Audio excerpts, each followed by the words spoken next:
In the moss-draped lowlands of South Carolina, where the Ashwood River winds through endless fields of cotton and the air hangs heavy with humidity and the weight of human suffering, there stood in the year 1860 a plantation that would become the epicenter of one of the most disturbing and inexplicable epidemics in American medical history. Willowmere Plantation, owned by the prosperous Blackwood family for 3 generations, was home to more than 200 enslaved souls who labored from dawn to dusk under conditions that, even by the brutal standards of the antebellum South, were considered particularly harsh and degrading. The plantation had been built upon land that local Cherokee had warned against settling, speaking of spiritual disturbances and ancient curses that made the soil unsuitable for human habitation. But Jeremiah Blackwood, the plantation's founder, had dismissed such concerns as primitive superstition, purchasing the property at a reduced price precisely because of its troubling reputation among the indigenous population. The profits generated by cotton cultivation on the unusually fertile soil had seemed to vindicate his decision, as 3 generations of Blackwoods had accumulated wealth that made them among the most influential families in the state. But in the oppressive heat of July 1860, something began to stir in the slave quarters of Willowmere that would challenge every assumption about the nature of disease and the relationship between the living and the dead. It started with an elderly woman named Mama Celia, a respected figure among the enslaved community, who served as both healer and spiritual advisor to her people. She had been brought to Willowmere as a young woman 40 years earlier, torn from her homeland in West Africa, and forced into bondage that had claimed most of her family and destroyed her original identity. The transformation that overcame Mama Celia began on a night when the moon hung blood-red over the cotton fields, and the air seemed to vibrate with an energy that made sleep impossible for many of the plantation's residents. According to the testimony of those who witnessed the beginning of what would become known as the Whispering Sickness, Celia had been conducting prayers for the souls of deceased members of the slave community when she suddenly fell silent and began to display symptoms that defied medical explanation. The first sign that something was wrong was Celia's breathing, which became shallow and rapid, while her eyes remained fixed on some invisible presence that seemed to hover in the darkness above her quarters. But it was when she began to speak that the other enslaved people realized they were witnessing something that transcended normal illness and entered territory that their ancestral beliefs recognized as spiritual disturbance of the most dangerous kind. Celia's voice, when it emerged from her motionless form, was not her own but seemed to carry multiple speakers simultaneously, creating a chorus of whispers that spoke in languages that some recognized as African dialects long forgotten in the New World. The words that flowed from her lips told stories of suffering and injustice, of lives cut short by cruelty and violence, and of spirits that had been denied proper burial and peaceful rest. Samuel Freeman, an enslaved man who served as unofficial recorder of community events, documented what he witnessed in a journal that he kept hidden from overseers and masters who would have punished him severely for learning to read and write. His account provides the most detailed contemporary record of the epidemic's beginning and its devastating progression through the plantation's population. Mama Celia spoke for 3 days and nights without stopping, telling the stories of every soul who had died on this land since the first cotton was planted. Freeman wrote in carefully hidden script. She named names that none of us had heard before, but the old people said they remembered some of those who had passed on in the early years. It was like the dead were using her voice to make themselves known to the living, to tell us what they had suffered and what they wanted us to remember. The content of Celia's whispered narratives was disturbing even to people whose daily existence was defined by brutality and oppression. She spoke of systematic murder, disguised as punishment, of children sold away from their families never to be seen again, and of women violated by masters whose crimes were protected by laws that denied their victims any legal recourse. But most horrifying were her descriptions of spiritual practices that had been conducted on the plantation grounds, rituals that seemed designed to bind the souls of the dead to the land where they had suffered. The whispers that emerged from Celia's lips continued for 6 days before her voice finally fell silent, and her body succumbed to whatever force had been speaking through her. But her death marked not the end of the phenomenon, but rather the beginning of its spread throughout the slave quarters, as other members of the community began to display similar symptoms and to serve as conduits for voices that claimed to speak for the uncounted dead, who lay buried in unmarked graves throughout the plantation. Dr. William Morrison, the plantation's physician, was summoned to examine what appeared to be an outbreak of unknown disease, but his medical training provided no framework for understanding symptoms that seemed to involve possession rather than pathology. His initial diagnosis of hysteria and nervous exhaustion proved inadequate when the affected individuals began to display knowledge that they could not have acquired through normal means. The patients speak with authority about events that occurred before their birth and demonstrate familiarity with individuals who died years before they arrived at this plantation, Dr. Morrison wrote in his medical notes. Their accounts include details about the lives and deaths of specific individuals that can be verified through plantation records, suggesting that they are accessing information through means that medical science cannot explain. The physician's investigation revealed that the whispered narratives being produced by the afflicted individuals contained historically accurate information about the plantation's past that had never been recorded in any documents accessible to the slave population. The voices spoke of specific incidents of violence and abuse, of financial transactions involving the sale and purchase of human beings, and of deliberate policies designed to maximize profit through methods that treated enslaved people as expendable resources. As we explore this harrowing tale of spiritual reckoning and ancestral justice, we must confront the possibility that some wrongs are so profound that they create disturbances that transcend the boundaries between life and death. The story we're investigating forces us to question whether the voices of the oppressed can be silenced forever, and what happens when the accumulated weight of suffering becomes too great for the earth itself to contain. If you find yourself drawn to these investigations into the supernatural consequences of historical injustice, please share your thoughts in the comments below and join our community by subscribing to the channel. The spread of the whispering sickness throughout the slave quarters followed patterns that defied conventional understanding of disease transmission, with new cases appearing seemingly at random rather than through any identifiable vector of infection. The affected individuals showed no signs of physical illness, but underwent psychological transformations that made them conduits for voices that claimed to represent different aspects of the plantation's hidden history. Each victim of the sickness began their affliction by falling into trances that could last for hours or days, during which they would whisper continuously in languages and dialects that reflected the diverse African origins of the plantation's enslaved population. The content of these whispered narratives revealed knowledge about the plantation's operations that should have been impossible for field workers to possess, including detailed information about financial records, correspondence with slave traders, and deliberate policies that had been designed to maximize the profitability of human bondage. The plantation's overseer, James Hartwell, noted in his reports to the Blackwood family that the affected slaves seemed to be organizing their whispered communications according to some form of collective purpose that went beyond random manifestation of spiritual possession. The voices that emerged during these episodes appeared to be coordinating their testimonies to create a comprehensive account of every atrocity that had been committed on the plantation since its establishment. The infected slaves speak as if they are testifying before some invisible tribunal, Hartwell wrote to his employers. Their whispers follow patterns that suggest they are building a case against the plantation and its owners, documenting evidence of crimes that they should have no knowledge of, and presenting testimony that seems designed to establish guilt for systematic murder and abuse. The psychological impact of the epidemic on the unaffected slave population was profound and destabilizing, as the whispered revelations forced them to confront the full extent of the horrors that had been committed on the land where they lived and worked. Many of the stories being told through the possessed individuals involved family members who had disappeared under mysterious circumstances, while others provided details about the fates of children who had been sold away and never seen again. The community's spiritual leaders, those who had survived among the enslaved population, despite efforts to suppress their traditional religious practices, interpreted the epidemic as a form of ancestral justice that was using the voices of the living to bear witness to crimes that had been hidden from human accountability.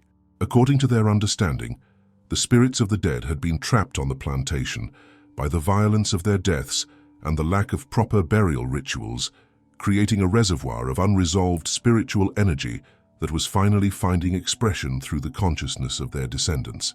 Freeman's Hidden Journal documents the community's growing awareness that the whispering sickness represented more than simple spiritual possession, but rather a systematic effort by the dead to ensure that their suffering would not be forgotten or ignored. The affected individuals seemed to be serving as vessels for a collective consciousness that possessed detailed knowledge of every injustice that had occurred on the plantation and was determined to create a permanent record of these crimes. "The whispers tell us things that we needed to know but were afraid to learn," Freeman wrote. "They speak of children who were killed to prevent them from growing up to resist, of women who were murdered after they could no longer bear children, and of men who were worked to death deliberately because replacing them was cheaper than caring for them. The dead are teaching us the true history of this place, and they want us to remember everything." The plantation's white residents became aware of the epidemic when the whispered testimonies began to include information about their own families and their personal involvement in the systematic abuse of enslaved people. The voices spoke with intimate knowledge of private conversations, secret financial arrangements, and deliberate policies that had been designed to conceal the true extent of the plantation's brutality from outside observation.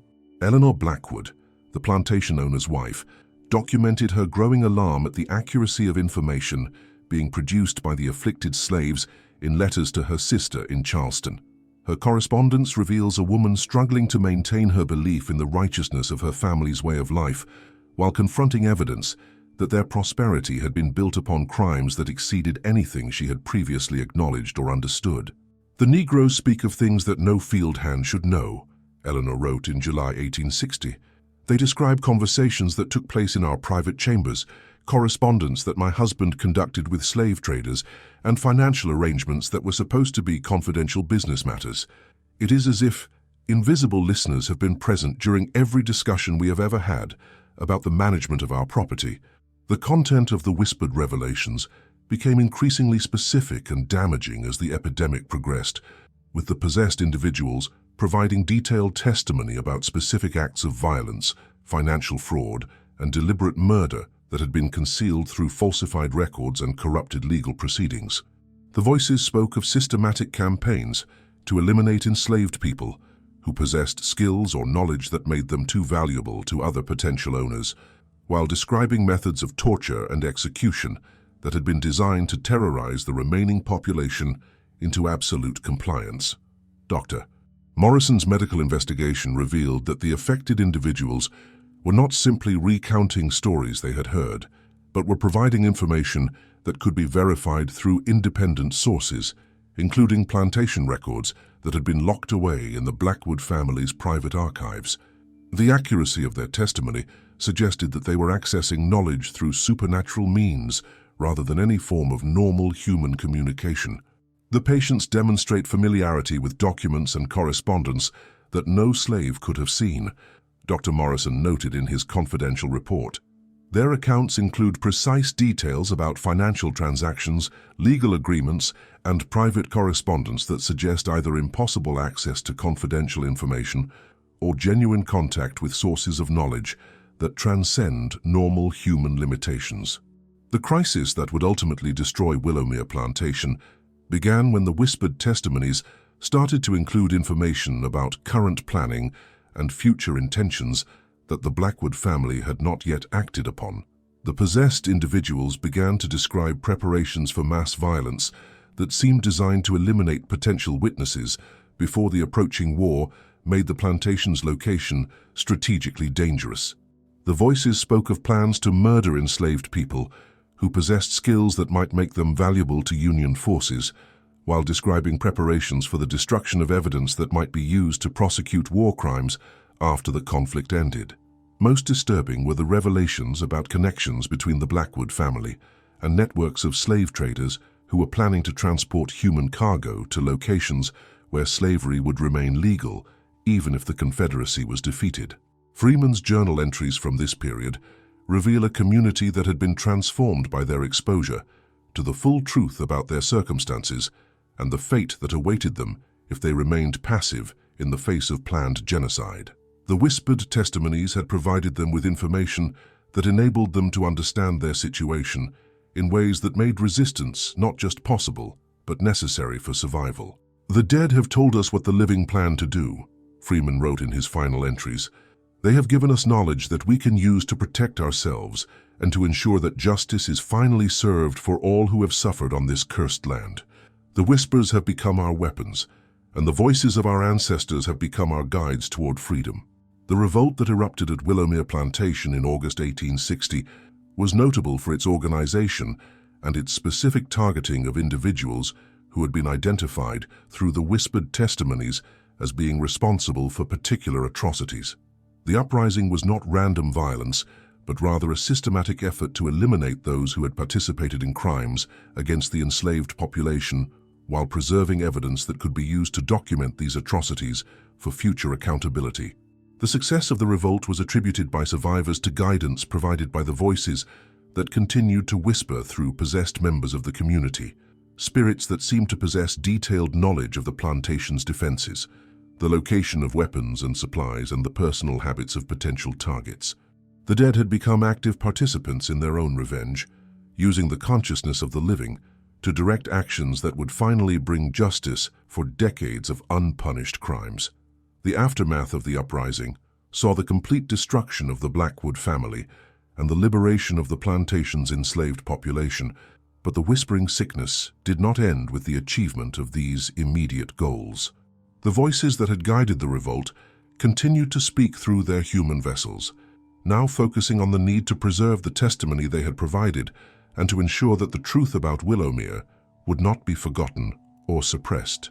Freeman, who survived the uprising and the war that followed, maintained his hidden journal throughout the remainder of his life, continuing to record the whispered testimonies that persisted long after the plantation had been abandoned. His final entries describe voices that had evolved from anger and demands for justice into something resembling peace and gratitude for the opportunity to finally speak their truth. The whispers have grown quieter now, but they have not stopped, Freeman wrote in 1875. The dead tell us that they are satisfied that their stories have been heard and that their suffering has been acknowledged. They speak of rest now, of finally being able to leave this place where they were trapped for so long. But they want us to remember everything they told us and to make sure that the truth about what happened here is never forgotten. The academic study of the Willowmere epidemic was limited by the destruction of most plantation records during the uprising and the reluctance of survivors to discuss their experiences with outsiders who might not understand the spiritual dimensions of what they had witnessed.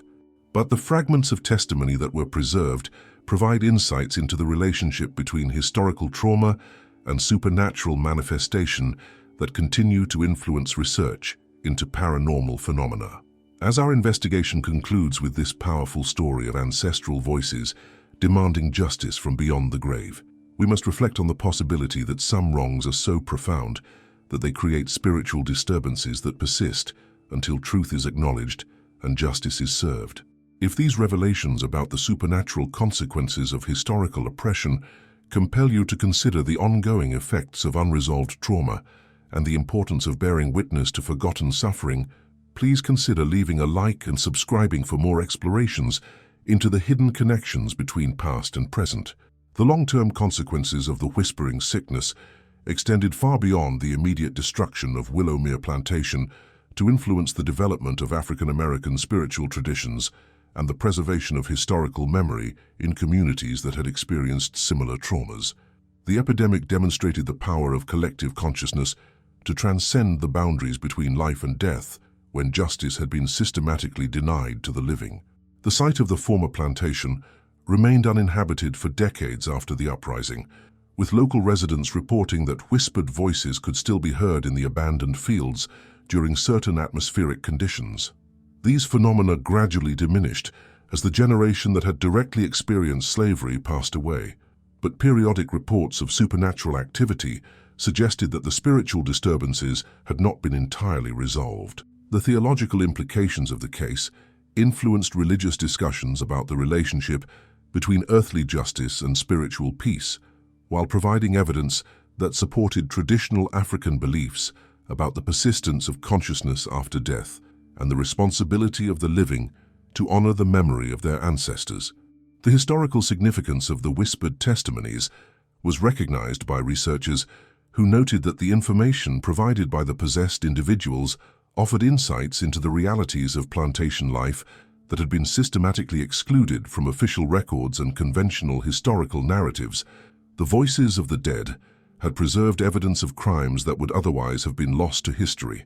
The patient zero of the whispering sickness, Mama Celia, became a legendary figure in the oral traditions of the region, remembered not as a victim of supernatural affliction, but as a courageous woman who had allowed her voice to be used by the spirits of the dead to finally speak their truth. Her willingness to serve as a vessel for ancestral justice was celebrated as an act of spiritual heroism that had liberated not just the living, but the dead. The epidemic itself was understood not as a disease, but as a form of spiritual intervention that had provided the enslaved community with the knowledge and motivation necessary to achieve their own liberation. The whispers had been both revelation and revolution, transforming the consciousness of the oppressed while preserving the testimony of those who had died without the opportunity to speak for themselves. In the end, the horrible truth revealed by the whispering sickness was not the existence of supernatural phenomena, but the extent of human cruelty that had been practiced and concealed at Willowmere Plantation. The voices that emerged from the possessed individuals had spoken not of mystical mysteries, but of historical realities that had been hidden from accountability through systems of oppression that silenced both the living and the dead. The epidemic served as a reminder that truth has a power that transcends death, and that the voices of the oppressed cannot be silenced forever, no matter how complete their subjugation may appear to be. The whispers that spread through the fields of Willowmere carried with them the accumulated testimony of generations of suffering, demanding that justice be served and that the truth be preserved for future generations who might otherwise never learn what had been done in the name of profit and racial supremacy.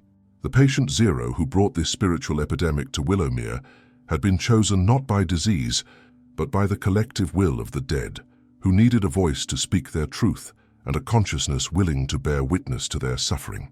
Her sacrifice enabled the preservation of historical testimony that would otherwise have been lost, while providing the knowledge that the living needed to liberate themselves from the continuing cycle of oppression and violence that had defined their existence.